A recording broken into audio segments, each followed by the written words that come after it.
Alright, what's up sa inyo mga kababayan? So, ito pong pag-uusapan natin mga kababayan, nagpahiwatig na si Master Joey De Leon na malapit nang makuha yung trademark, yung title na Itbulaga.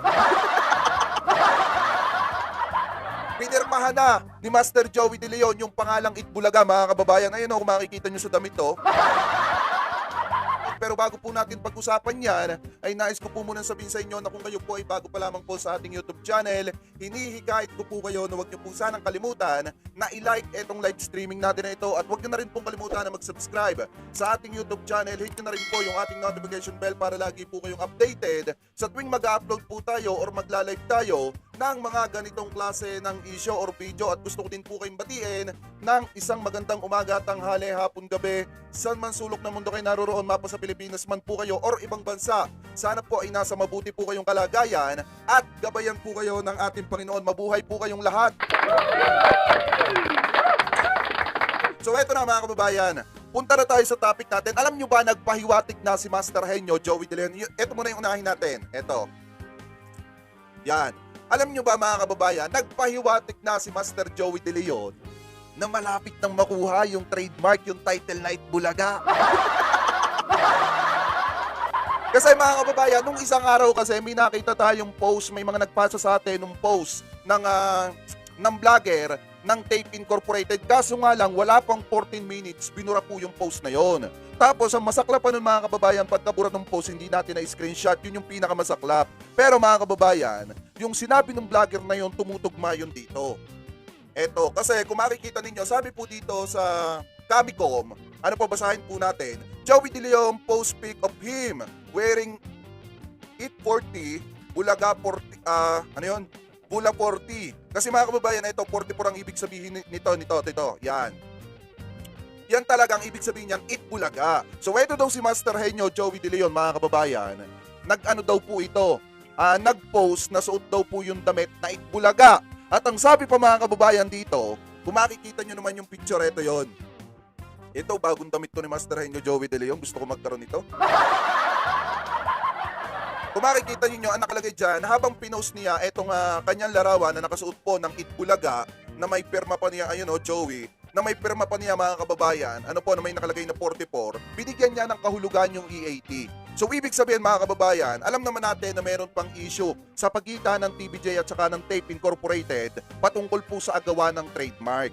At siguro naman mga kababayan, alam ni Master Henyo Joey De Leon yon na mayroon pang issue at bawal pa silang mag-connect or magsuot ng kahit na ano na may kaugnayan sa Itbulaga. So ngayon mga kababayan, ang tingin ko dito, hindi magpo-post si Master Henyo Joey De Leon ng ganito kung wala silang pinanghahawakan or kung wala silang matibay na sinasandalan. So ang sinasandalan nilang tinutukoy ko dito mga kababayan, walang iba, kung hindi alam naman natin pare-parehas. Ito lang naman, opinion ko lang naman ito. Alam naman natin pare-parehas mga kababayan na mayroong aplikasyon or application na itong si Master Henyo Joey De Leon sa iPo Philippines. At yung application na yun mga kababayan, kahit anong oras, kahit anong araw, pwedeng ma-approve.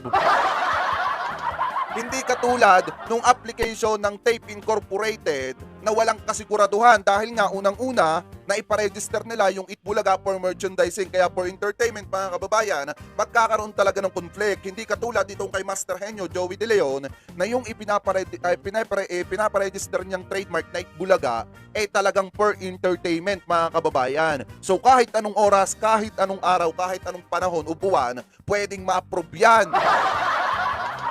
At siguro mga kababayan, napakaaga naman kung sasabihin ko na mag-celebrate tayo dahil hindi pa naman talaga official na sinasabi ng Tito Vic and Joey na naibalik na or nakuha na nila yung trademark na Itbulaga. Pero base sa kanilang mga ipinapahiwatig ngayon, malaki ang posibilidad na sa mga susunod na araw, talagang mai-announce na nila or i-announce na nila mga kababayan or ilabas nila yung naging desisyon ng iPo Philippines kung meron na.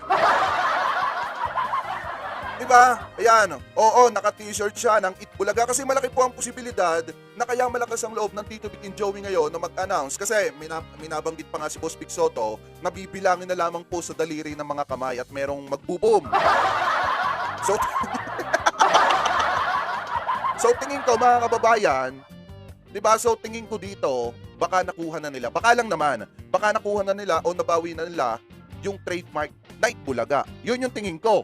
Kasi hindi sila magpo-post ng ganyan kung wala talaga silang matibay na sinasandalan. Alam naman natin ang Tito Vic and Joey, napakarami ng wordplay. Hi, Ma'am Lucky, Ma'am Tri, mega love shoutout. Thank you po sa pakape.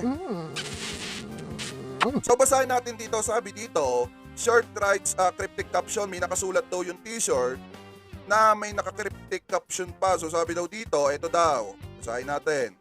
Joey De Leon made the rounds on social media anew with his recent post. So yun yung tinutukoy ko kanina, yung may suot na damit, yung binigyan ng kahulugan, yung EAT mga kababayan. So sabi dito, he shared a photo of himself posting before a monitor where the logo of EAT was being displayed. Sabi pa dito, it is also noticeable that Joey was wearing a shirt with the text Itbulaga printed on it. So ang nakalagay dyan, kung makikita nyo, double meaning yung Itbulaga. Nakalagay, Itbulaga, may nakalagay pang 44. So alam naman natin mga kababayan kung sino ang may karapatan dun sa 44 anniversary yon. Walang iba kung hindi ang Tito Vic and Joey. Dahil gaya nga mga kababayan, nung sinabi ni Buboy, dun sa matatalakay natin mamaya, sila yung bagong Itbulaga. Sila yung bagong Itbulaga. So anyway, pagpatuloy pa natin, sabi pa dito, the veteran comedian published the photo along with the cryptic caption. Yun po yung sinasabi ko, yung binigyan niya ng kahulugan, yung EAT. So sabi dito, veteran comedian Joey De Leon latest post on Instagram, stretch buzz and dito. Nasaan yung meaning niya?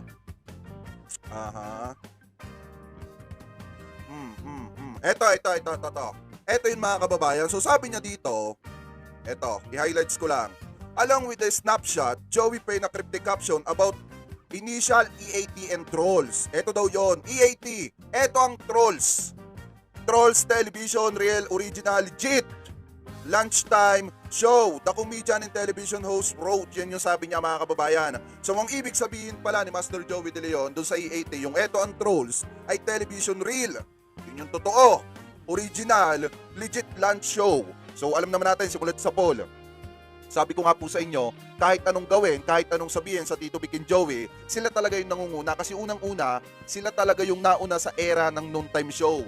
Kahit anong pagpapabagsak, kahit anong itapat nila dyan. Kaya nga yung iba nagpapasintabi bago sumabak or bago kalabanin ang Tito Vic and Joey, nagpapasintabi dun sa tatlo. Kasi kinikilala na sila talaga yung nauna pagdating sa era ng noontime show. So tama naman ito mga kababayan. Etong sinabi ni Master Joey De Leon dito, legit lunchtime show, sila talaga yon. Hindi ang It's Showtime, hindi ang Tape Bulaga, kung hindi sila talaga yon. Kaya nga mga kababayan, eto, natry ko sa 4 na araw na nawala tayo. Pag may tinatanong akong mga matatanda, tinatanong ko, sino po ba ang kilala nyo pagdating sa pangalang Itbulaga? Tito Vic and Joey. May nakausap pa nga ako one time na lolo, sabi ng lolo sa akin mga kababayan. Ano po sabi ng matandang nakausap ko? Ang nakita daw niya dati dun sa Itbulaga mga kababayan, hindi pa daw yon, wala pa daw studio, wala pa daw ano, para lang daw nasa entablado na parang gumagawa ng ano, alam niyo yung gumagawa ng stage play. Parang naglalaro lang daw ng stage play. Yun daw yung naabutan niya na talagang nandun daw, Tito Vic and Joey daw talaga. Hindi daw yung mga yan, yung mga bago. Kaya nga kung makikita ninyo, yung sinabi ni Buboy na bagong Itbulaga po kami, eh talagang ano, bago naman talaga sila. So yan mga kababayan, ito yun. Punta tayo sa Instagram ni Boss Joey De Leon, ni Master Henyo. Yan, ito yun, oh, sabi dito ni Master Joey De Leon. Ito, Instagram niya to mga kababayan, nandito tayo ngayon.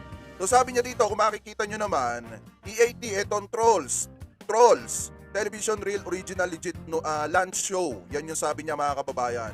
So marami naman ang sumang-ayon sa kanya. So kung makikita ninyo, ito talaga yung pinakamahalaga dito.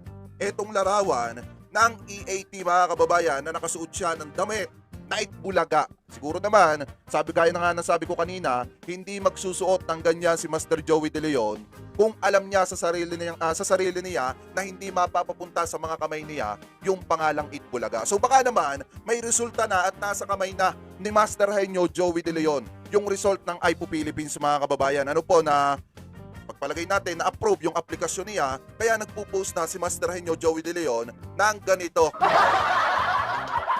Kasi kung makikita nyo, grabe naman to, pinirmahan na yung Itbulaga, oh. Pinirmahan na ni Master Joey De Leon yung pangalang Itbulaga, mga kababayan. Ayun, oh, kung makikita nyo sa damit, oh. Sana magkaroon tayo ng ganito, no, yung damit na ganyan, no? So anyway, mga kababayan, kayo, ano masasabi nyo? Hingil po dito, naniniwala ba kayo, mga kababayan, na mapapapunta na sa kamay ng Tito Vic and Joey yung trademark na Itbulaga? Kasi malapit na, ano bang petsa ngayon?